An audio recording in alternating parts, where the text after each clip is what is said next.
আচ্ছা, এটা আছে 500 টাকা, তাই না? এটা 500 টাকা, 650 টাকা বলছিলাম, 500 টাকা, 650 টাকা বলছিলেন, 500। আর 50 টাকা দিয়েন ভাই। না না না, 500 টাকা। এটা কত ভাই? এটা হ্যাঁ, এটা কত? এটা 400 টাকা। এটা 400 টাকা। আর এক কালারের যে কালো, এটা 250-300 টাকা, বিভিন্ন দামের আছে, তাই তো? এটার উপরের থেকে ওঠার সম্ভাবনা আছে না? এটা হচ্ছে চেয়ারে দেখছেন ভাই, এটা টেকসই হয় না। আচ্ছা, এর ভিতরে পানি ঢোকার কোনো সম্ভাবনা নেই তো? না না, ওটা অতিরিক্ত হিট হবে না তো বসলে আবার? অতিরিক্ত হিট হয় তো হার্ড হওয়ার কারণে, এগুলো সফট থাকে, হার্ড হবে না। আচ্ছা, সুন্দর করে লাগাই দেবেন ভাই, ঠিক আছে? আসসালামু আলাইকুম। তো আমি এখন আছি যশোর আরএন রোডের নলডাঙ্গা রোডে। তো দেখতে পাচ্ছেন আমি আমার বাইকের জন্য একটা সিট কভার বাঁধানোর চেষ্টা করছি এখান থেকে।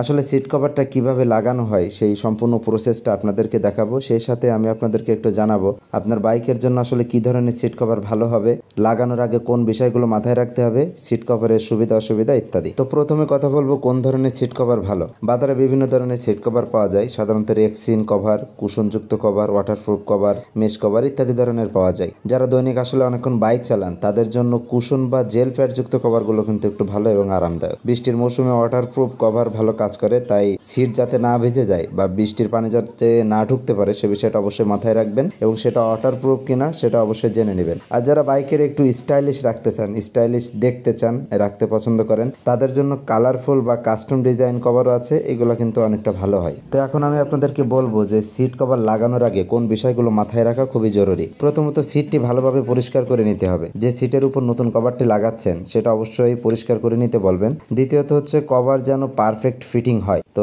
যদি কভার পারফেক্ট ফিটিং না হয় সেক্ষেত্রে কিন্তু কভারটি খুব তাড়াতাড়ি নষ্ট হয়ে যাওয়ার সম্ভাবনা থাকে, তাই সেটা বাইকে লাগানোর পূর্বে অবশ্যই দোকান থেকে ভালো করে চেক করে নেবেন। আর কভার লাগানোর সময় সাধারণত স্টাফল গান ব্যবহার করা হয়, তাই দোকান থেকে কভারটি লাগানো হয়ে গেলে অবশ্যই সিটটি ভালো করে চারিপাশে ঘুরিয়ে ঘুরিয়ে চেক করে নেবেন যে খুব ভালোভাবে স্টাফলার করা হয়েছে কিনা। তো এখন একটু কথা বলবো এই বাইকের সিট কভার লাগানোর সুবিধা অসুবিধা নিয়ে। প্রথমে কথা বলি সুবিধা নিয়ে। বাইকের সিট কভার লাগানোর বেশ কিছু সুবিধা আছে, যেমন সিটের আসল কভার সুরক্ষিত থাকে, মানে অরিজিনাল যে কভার সেটা সুরক্ষিত থাকে। গরম বা ঠান্ডা আবহাওয়ায় বসা একটু আরামদায়ক হয়। বাইকের লুকসটা আরো একটু আকর্ষণীয় হয়ে ওঠে। পুরনো সিট ঢেকে রাখার কারণে লুকসটা আরো বেটার পাওয়া যায় আর কি। এরপরে কথা বলবো কিছু অসুবিধা নিয়ে, যদিও এগুলো ডিপেন্ড করে লাগানোর উপরে। তারপরে বলি বাজে মানের কভার যদি আপনি লাগিয়ে ফেলেন তাহলে সেটা খুব সহজে ছিঁড়ে দেয় এবং অরিজিনাল কভারটাও কিন্তু নষ্ট হওয়ার সম্ভাবনা থাকে। আর ভিতরে ময়লা থাকলে নষ্ট হওয়ার সম্ভাবনা তো অনেক বেশিই থাকে। অনেক সময় কভারটা আরামদায়ক না হলে বসে আপনি মজা পাবেন না, আর স্লিপ করলে আসলে রাইড করতে অনেক অসুবিধা হয়। তো আমি যে সিট কভারটি লাগিয়েছি এটা কালো এবং ওয়াটারপ্রুফ, কিছুটা কার্বন ফাইবার টাইপের, এবং যিনি লাগিয়ে দিয়েছিলেন উনি অনেকটা সুন্দর করে কেয়ারফুলি ভাবে সেট করে দিয়েছিলেন। তবে এক্ষেত্রে আমার একটা পরামর্শ হলো সস্তা কভার না কিনে একটু ভালো মানের কভার কেনার চেষ্টা করবেন। ধন্যবাদ, ভালো থাকবেন সবাই, আল্লাহ হাফেজ।